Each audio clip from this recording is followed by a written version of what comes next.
Hello everyone. Does your call end as soon as you try to call someone on your Android phone? Don't worry, here are some easy fixes you can try. Step 1. Check your signals. Make sure your phone has a good network signals. A weak signal can cause calls to end. Step 2.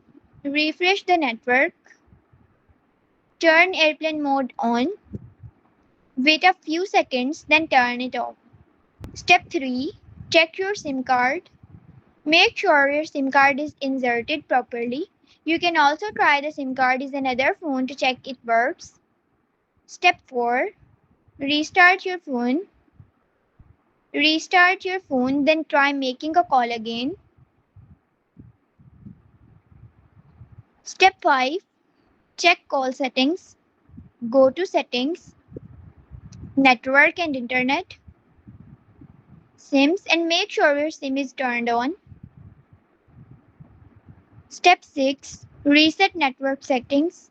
Go to settings, systems, reset options, reset Wi-Fi, mobile and Bluetooth. Final tip. If your calls are still ending, contact your mobile network provider and check if there is a network problem.